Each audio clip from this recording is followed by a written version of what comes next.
Hi guys, Jay Smith here. Welcome to AskGolfNut channel, and we're going to be talking about these two irons today. Well, not actually necessarily these two irons. We are talking about game improvement irons, and we're talking about players' irons. Now, I have got the King Cobra Tour in my hands, and I've also got the Cobra Dark Speed iron from the game improvement side of things. Two very, very different irons. You do get that classic thing, am I good enough to play a player's iron, or should I play a game improvement? I'm going to do more content on this one in the future because of the fact that I get asked this question so many times. And so let's go quickly, have a go at the King Tour. I've got full reviews of both these on my channel, guys, obviously there for the Tour if you want to have a look at that one. Obviously watch this first.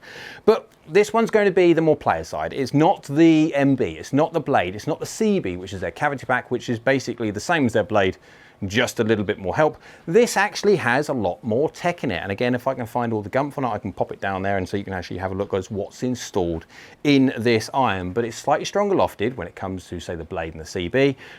Obviously nowhere near as strong lofted as the game improvement idea, but there's a reason why they're slightly stronger lofted we'll get into in a sec. So when it comes to the player side of things, what this is going to give you is going to give you the looks that some people want, the aesthetics. It's a smaller, sleeker, nicer looking, and it's going to sound a certain way different to that of a game improvement iron.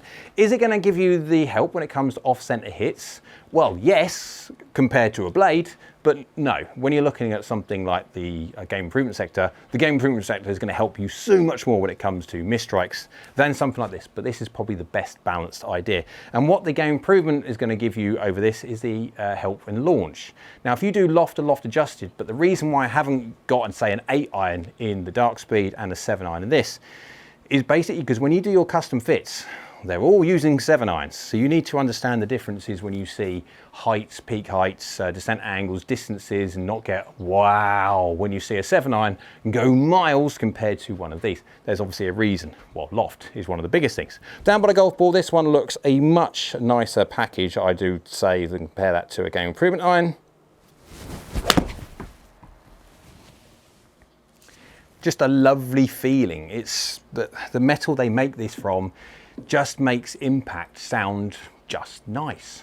Path and face were fairly balanced to give a little baby draw, slightly heely, 5mm heel, 4mm low, but a pretty decent hit. 34 yards in the air, and yeah, 49 degrees descent angle. At 90 miles an hour, that ball is going to stop on any green at 174 yards. It will do. This is going to give you a certain amount of height, but you do have to put a lot of the work in. I'm swinging there at 90 miles an hour, 89.7 as I'm warming up. And so the height that I'm going to create at 34 yards in the air and 49 degrees descent angle is made by me. And there is a absolute truth. The more speed you have not got to worry an iota about peak height and descent angle, because with speed, that comes it. It comes with that, whichever one it is. When you go to a game improvement iron, they are stronger lofted, but because of the design of the head, they will help launch the golf ball higher, and of course they got a bit more of a springy face. So they help get a little bit more extra speed, and that's what you want when it comes to a slightly slower swing. But again, you are going to get the feeling from one of these irons. Slightly toey, that's going to turn it a fraction more. Slightly over closed delivery, but the feeling, the difference between this and a game improvement iron is you really feel strike. You can see their path was fractured from the inside and face slightly over closed, and yeah, there you go, slightly toe, you can feel it. 35 yards in the air, 49 degrees descent angle, it's still working very, very well.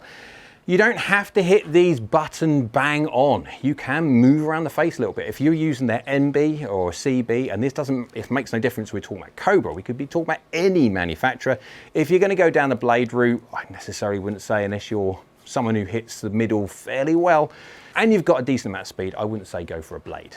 But these are going to give you a little bit of help. Again, you move to a game improvement iron in the Cobra, yes, you are going to see somewhat different. Like last one, and then we'll flick over to the Dark Speed and show you what the differences are there.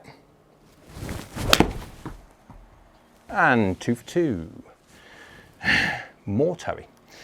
Path was in from the inside, faces, yes, slightly over closed, and 11mm toe, 3mm low, so there you go, you don't have to hit the middle. For it to be fairly forgiving still, it's 34 yards in the air and 48.5 degrees descent angle, so it's still stopping on any green. Yes, it's finished 12 yards left. Why? Because my face is over closed, but from the point of view, you can already tell you do not have to hit the middle when it comes to a in-between players it's not a player's distance-ish iron. It's still done a player's route. I mean, their player's distance is their forged tech, etc. But this kind of blends into that realm. And so you can get all the looks, all the feel, and a decent amount of forgiveness when it comes to off-center hits from one of these. Let's go flick over to the dark speed and see what the differences are on a game improvement iron. Back now with the dark speed, obviously fairly different in looks. Dark speed has gone, well, it's dark. And so I actually quite like the look of this one. When it comes to game improvement irons, I'm a real fan of dark speed. It works just really, really well. Big difference between these two mainly is in, first of all, looks. This is much bigger. We have a much bigger sole, much bigger top line, much bigger blade lengths. Everything on this golf club is designed to try and get the golf ball launching. Now, the big benefits you're going to get on a game improvement iron over that of a player's distance stroke player's iron is vertical launch. You're going to get a little bit more help from this golf club because the center of gravity is lower and further back, getting that golf ball launching. Now remember, these aren't the same lofted. There's a reason for that. Again, how long does this video go on for? But you're going to be testing this in 7 irons. So you have to be aware that there's going to be differences in distance between these. When you are talking about swing speed, as you dial swing speed down, again, I swing around about 91 or so miles an hour. As you dial swing speed down, peak height, control when it comes to descent angle is going to be the biggest thing. Carry numbers start dwindling down and you get a lot of blurring. So there comes a point when you may have to think about 7 iron being your longest golf club. Normally when I'm hitting the Cobra, if I'm not hitting a little bit of a draw I did last shot, you're looking at around about 174, 175 yards carry.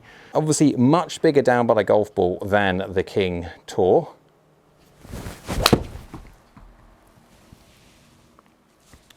Much better flight from the point of view of straightness. There you go. It's got a little bit more length to it. Path and face were very, very good, and strike was still not buttoned. As you can see there, 7mm low, 6mm toe. Pretty good, I can't complain with that one. 33 yards in the end, 47 degrees descent angle at 191 yards. Yes, 191 yards. So there is a good 15 or so yards between these two, like for like, when it comes to just how well they go through the air. Now, a certain amount that is to do with loft. Yes, there is a slight difference in loft between these two, but 15 yards is also because of the face. Now, obviously that was not the middle, and so you can get a little bit more distance to this one, maybe 3 or 4 yards if you plummet straight out the screws. But there's a lot more tech in this one than there is in the player's, well, not distance, but you know, in the Tour. Even though the Tour's got quite a bit of tech, it's the most techy of the player's side, but you can't beat the size and the ability to make this hollow-bodied, etc., that you will do when it comes to a game improvement iron. It will help with launch, it will help with peak height, it will help with distance. Now, as soon as you, again, slow down, you're going to have to think about 7 iron being your longest golf club, potentially. For me, this is my 5 iron. 191 yards is the carry that I have with my 5 iron. 190, 191. But, and that wasn't ideal. That was 6mm toe, but 7mm low. So that, again, will launch slightly lower, even though that's still descending at nearly 47 degrees. Well, 47 degrees from my 5 iron is optimal. Well, this was slightly low on the face. And this is where people absolutely can win by going down this route, going down the game improvement iron. This is a 7 iron. And the benefit that I get from going a 7 iron, not a 5 iron in my own golf clubs, is that when I go to a 7 iron, you can see, generally speaking, I hit it fairly straight. When it comes to a 6 and a 5 especially, I start leaking them off to the right-hand side. That's my pattern, and I know it, but it's still the pattern. When I go to a 7 iron with a very springy face, it has the ability for me to hit a little bit straighter, and I can keep my patterns throughout the whole set and not have to have a spread as they change. But again, you do lose the feel in one of these, and you obviously do lose the looks. But what you gain is the ability to hit it really badly and still get away with it. Here's the example of what I mean. 14mm toe, that's 3/4 of an inch nearly off of middle. Again, path and face, very, very good. Can't complain with that. 0.6, 0.5. Absolutely fine. But 14mm toe, 3mm high, I mean, 3mm is nothing, but 14mm toe, that's very toey. 37 yards in the air and 48 degrees descent angle at 190. So we've lost 1 yard.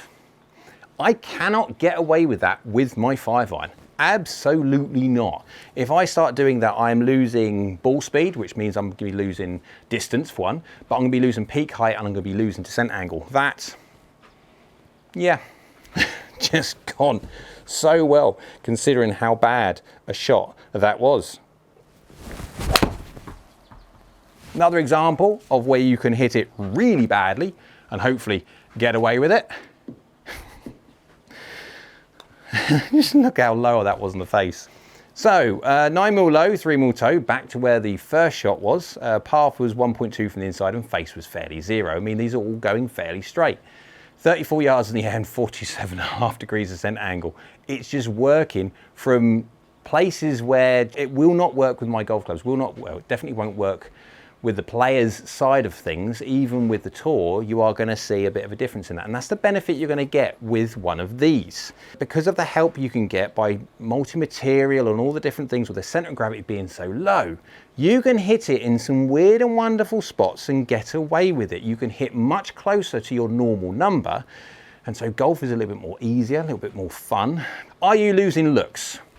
Absolutely. Now, what would I prefer to use? Tour straight away. When it comes to looks, absolutely. When it comes to feel, what would I rather use? Well, tour straight away. It just looks so much nicer.